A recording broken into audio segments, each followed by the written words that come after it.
Two Cex scores this week, Northampton and Burton on Trent. Both were good for different reasons. Let's find out why. We're going to PS too many games. PS too many games.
Hello guys, welcome to PS Too Many Games, the channel that has strange colour choices, like purple! In all seriousness, purple's my favourite colour. Don't know why, this t-shirt's a lot, it's super old, but I love it, it's one of my favourite t-shirts, so that's why I wear it a lot, so if anyone's ever interested in that information, there you go. On a personal level, I'm doing quite well at the moment. I bought some games from Dan the Dude, which you will see in a different episode. Very happy what I got. That'll probably be the next episode because I want to try and get through some of these CX episodes from like the last month. Bearing in mind, most of these CXs I went to at the start of June, we're now in July. I best do them sooner rather than later before I forget what actually happened. Notes on the last episode, after the vlogging episode in Great Yarmouth, that was only I think the second time where I went somewhere and I didn't get anything. Because I didn't have anything I needed apart from the really expensive King of Fighter game, but I knew I was going to make the purchase with Dan the Dude, so I was like, yeah, I can't do that right now. But I thought I'd try vlogging. I actually enjoyed vlogging. I don't know if I'm going to do it in the car all the time, but I probably won't. I felt weird talking to yourself in the car, but you get kind of used to it. Sometimes when you talk to the camera like this, sometimes you get used to talking to yourself like in your own like personal space. You know what I mean? It's still weird for me. Bear me a second. Before we start getting to the CX, there's a couple of side things. One, I pretty much almost decided to go back to the old games room. I don't know when I'm going to do that, but obviously I'm going to try and make it better than it was before. Don't know how long it's going to take. It might take quite a few weeks, maybe a couple of months. Depends how much effort I go in to make the new games room look much better. Floating shells probably will be a thing, but if anyone's noticed the way I build things, it's not going to be easy. What do I do with this lot? I'll slowly start putting it back where it once was, in the old games room, but yeah, it's going to take ages. Moving 1600 games, it's not easy. I know it's quite a shock, it's not fucking easy. I'm feeling a bit down at the moment because I got a bit of a headache. I don't usually get headaches, this one's a pisser. I've taken medication, still headache, so apparently I must have slept wrong last night or something because mild pain. This is even more painful than it looks. But anyway, let's get the actual point of this episode. Cex Northampton. There was two of them, by the way. We only actually picked up one game from both of those CX combined. But that's probably the best game here from today's collection. You'll see that last. Northampton as a town. I don't know if it's a city yet. It used to be a town. I don't know if it's a city yet. We'll find out. As a place, Northampton actually was quite nice. I've always been a fan of a lot of greenery, a lot of trees, that kind of stuff. Northampton felt very like a nice place to live. I'm probably going to get a comment from someone saying Northampton's a shithole, but from first impressions, I was actually quite impressed. Yes, they get the thumb of approval, Northampton. But I also thought Bedford was nice, and then someone told me Bedford's not nice. In fact, everywhere I go, my opinion, someone always counters the opinion. It's actually kind of hilarious. But usually it's a case of when I say a place is awful, people agree. When I say it's good, people say, no, that place is awful too. There's very rarely a place where people go, you know what, that is a nice place. Maybe that just screams the negativity of humanity, but that happens a lot on this channel. Anyway, the other CX, Burton on Trent, which is in Nottinghamshire, northwest Nottinghamshire. We picked up 4 games there, but the quality of games compared to the Northampton store is significantly less. They're shovelware. To be honest, they're top tier shovelware. And I also made a mistake at that store. So this is why you should update the list every time. So sometimes when I buy a game, I misplace it. By that I mean I put it on the side, but I never actually file it. So while at Burton on Trent, I actually bought this game, Realm of the Dead. I've already bought this game a long time ago, if I never got to file it. And when I started looking around, I found the original copy of Realm of the Dead I bought. So I wasted £6 because I actually bought the cheaper version from Burton. So yeah, that's like the third time I've done that. For all those who have looked at my list, bear in mind that I would say 95% of it is accurate, but I should really go through the whole room again to see which games is updated. I update it every time now after each episode, but there's still going to be one game where it's like I forget to update it, and I apologise for that for anyone who's looking, because just in case in the future you find a game that's on my list, just ask me if I actually own it, because sometimes I will. But anything like the rarer games on the list, that I definitely don't own those. It'll be like the £1 common games that I can't find. Most of them actually I don't own, but there might be one I do own. And that sounds so terrible coming out of my mouth in that form of vernacular, but we're going with it. Just go with it. So yeah, I'm probably going to sell this online or trade it back in. I've also got like a bunch of platinum games I'm going to sell online just to get some money back at the moment, just to make things turn over. So I will probably put that in the Discord somewhere if anyone is interested. Yeah. You might argue which one's the better version. Actually, both discs are fantastic. So, we'll see. So what we're going to do now, we're going to throw a commercial in right now. This time we'll put the commercial in, because last week during the vlogging episode, I forgot to put a commercial in. So we cut to a break and it just came back to me straight away. So there was no break. Sometimes when you're rushing things, you make mistakes. My bad. Anyway, see you after the break, hopefully.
Dreamcast, the most advanced and powerful games console in the world. And welcome back from the break. Some people actually, I've asked them, some people actually do use that time to go like get a cup or something, a cup of tea, which actually makes it kind of worthwhile. Because as I mentioned in the last episode, I started putting the adverts in because I thought 90s nostalgia and these adverts were super important. Apparently a lot of people agree with that, so yeah, I will try and keep doing adverts until I get to the point where I just like run out of adverts to show. But yeah, 90s, weird time. Before we go, obviously, as we now got the 600 games, so we're now in theorem we're now in theorem 2/3 of the way there. As I mentioned in the vlog, for those who didn't watch, obviously it goes without saying, finding games is going to get a lot harder, especially since most of the games I'm going to need to find are either rare for a reason, or I just haven't found them because of pure unlucky-ness. Wow, my vernacular today has been awful. So there will be some times I do like gaming hunts where I come back with very little to nothing. That's just the way it's going to be. Well, you should say something else there. Screw it, that's just the way it is. That's just the way it is. So yeah, bear that in mind. The massive hordes are probably going to be significantly rare now. Anything where I get 4 or 5 games in a day is a win at this point. Just going to say that going forward. But obviously, still can get other things, consoles, controllers, because I need to start buying the coloured controllers, because I want every colour. So I need to start doing that too, so yeah. And hopefully, I'm going to try and make stands for each controller. Bear in mind I can't make a fucking shelf, that should be interesting. So, Flanders, what do you think of the house that Love built? Oh, shoot. Let's get to the game. 5 games all together. Let's go through Burton's first, because Burton's is the hodgepodge of shovelware. We begin with Real Play Golf. 50 pence paid. Yeah. Obviously this comes with a peripheral, which I will try and find in the future, but the game itself I've got. For some reason, this comes with 2 manuals. I have absolutely no idea why they put 2 manuals in this. If anyone like to explain why Cex put 2 manuals in this one? I don't know, but yeah, it's Real Play Golf. Obviously peripheral, you are the golf club, apparently. Will I ever played this? If I do peripheral episode in it, probably, but that'll be the only time I will, so yeah, probably the last time you're going to see that game on this channel. Thank God. So we follow up Real Play Golf with Real Play Racing. This one is so old and been there for such a long time that it's got the old style money, you know what I mean, sticker. So this has to be been there at least 3 years, this game. I understand why. If I was going to play any Real Play games, it might be the racing one, because it's racing games. I always like racing games. But obviously Real Play, like most things, tried to profit on PS2. I don't know if it actually did well, but I seriously doubt it. I mean, the iToy, when I ever did the iToy episode, the iToy actually did well. It sold millions of units. It made a lot of money for Sony. But it's awful. Oh, it's so awful. But the amount of games you can use in the iToy, it's like, we're talking like 20 plus games that are iToy usable. So they put effort into it, and that's why they make the monies. Sony, always one step ahead. How does that explain the PS3? Game 3, not so much shovelware-y, but still reasonably cheap. Smash Cars. I'm assuming you're some kind of like monster trucker smashing cars. I mean, the back of this does give me that feeling that you will destroy things. I'll read it to you. Through 13 of the most challenging 3D environments designed to push your ability to the limit, do you have what it takes to win in a no batteries required RC racer? Okay, so it's an RC racer. Perform awesome stunts to rack up points and become the ultimate RC racer. Interesting.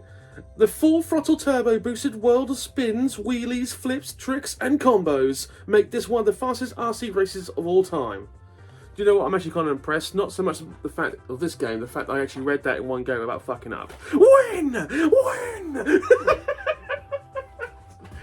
Oh man, that was first take 2. Fuck it. I'm not... That's cheering me up. Will I play that game? Probably not. Winner.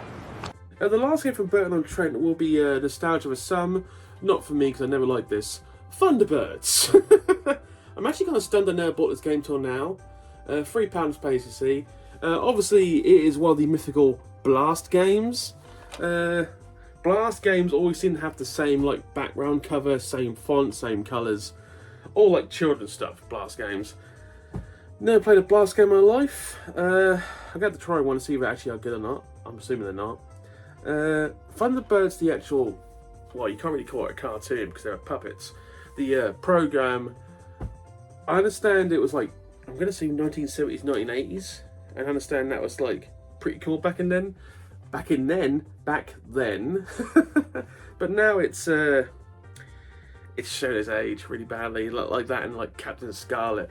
Just these like puppet programs where it's like, But obviously at the time they were popular and did quite well. So I'm not going to knock it, but it's just not my cup of tea. Anyway, let's move on. So anyway, Burton on Trent CX was alright. Nothing special, but not bad. So, recommended? Question mark? I found nothing wrong with the store, put it that way. Both Northampton stores, I actually enjoyed them. I prefer the one in the mall, the big ass mall, because that's where I found the one game I bought, and it felt newer because it probably was one of the newer stores. But anyway, this game is actually not as common as you would think it would be. It's not cheap, but it is a special edition of a very popular game. And trying to get a copy of this where it's like fantastic, it's incredibly hard work. For many of you who remember this, and I'll just show you the game now, God of War Special Edition, God of War 2. For many of you who remember, many months ago, Retro Ghetto, who I watch, bought a copy of some CEX, got home, and found there was no CDs in it. They forgot to put the CDs in the game. So, in the case even. So yeah, but this copy of God of War 2 is not immaculate, but it's close to it. I mean, it's like, it is fantastic condition. And we're just like, so obviously, still fantastic condition. That's a look you don't want to see on a Saturday night. But obviously, I'm just going to put it down gently because I don't want to damage this because I'm still late to get this. Obviously,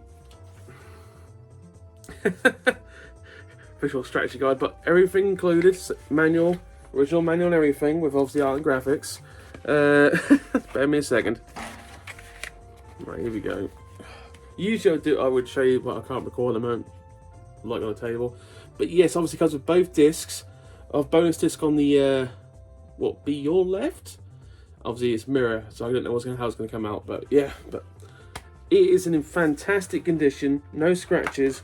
But most importantly of all, the game itself is nearly perfect. So, and I'm assuming, because I haven't checked the bonus disc, but I don't think there'll be much. Yeah, actually, that is perfect. Obviously, no one touched it. So to get this in such good condition is a massive, massive win. Both times I've tried to find this, both times they were either not at a store or the store got it wrong. For those who remember when I went to Leeds Gaming Markets, one of the CEXs had this in their stocks online, but when they got there, it was just a platinum copy of the game, which they had completely mislabeled. So, to find this was probably the highlight of the CEX hunts I did while in the Nottinghamshire, Northamptonshire area. So that was a static one, this. I still got a lot more games from like Rugby and I forgot what Banbury. We'll talk about that next time. But for me personally, I was ecstatic to get this in such a good condition, ecstatic to have it. And unlike when Retro got it, this actually came with the actual discs. But yes, that made my trip to Northampton even better. So Northampton, the one inside the city, enjoyed it, but I think the one in the mall on the outskirts of the city is the better CEX. I would even say it was good. Excellent customer service. In fact, nearly every CEX on the holiday when I was away, very good customer service. There was one that was a bit rough, but I'll get to that next time, hopefully. Anyway, I was ecstatic to get that. It made my day. And the special editions, I do include the special editions, by the way. I will include them in the numbers because I think that I count them as their own separate units because you can buy them on CEX separately, so I count them separate. So we're going to start building we're probably going to start putting a shelf up just for special editions. So I'm very happy to have them. Anyway, that's pretty much going to cut it for this episode. Next episode will probably be the games I bought from Dan and Dude because I'm excited to talk about them because one of them is super rare, very rare indeed. We'll get to that sometime. We've still got Banbury, Rugby, and Newmarket CEX to go through from the start of June. From the start of June. So we've still got quite a bit to go through before we can start like doing other things. But for now, it's been a good 2 months for the store. It's been a good 2 months for the channel. Christ. Sometimes recording yourself, you start to hate yourself because you can't stop saying the wrong words in the wrong order. But yeah, we're just going to end it. It's been a good month and a half for the channel, and hopefully in the future it will just keep getting better and better and better. Anyway, that's the end of this episode. For those who are interested to continue the journey with me, maybe tap that subscribe button. I would greatly appreciate that. Maybe even a like. Always feel free to comment, by the way. I do reply to nearly all comments. There was one comment I didn't reply to the last episode because, to be perfectly honest, it was probably the weirdest comment I've ever got on this channel. Not in a bad way, but it was still real weird. So, yeah. So anyway, please comment and subscribe. I greatly appreciate it. Thank you for watching. Have a good day. I will see you next time, guys. Have a good day. Yeah.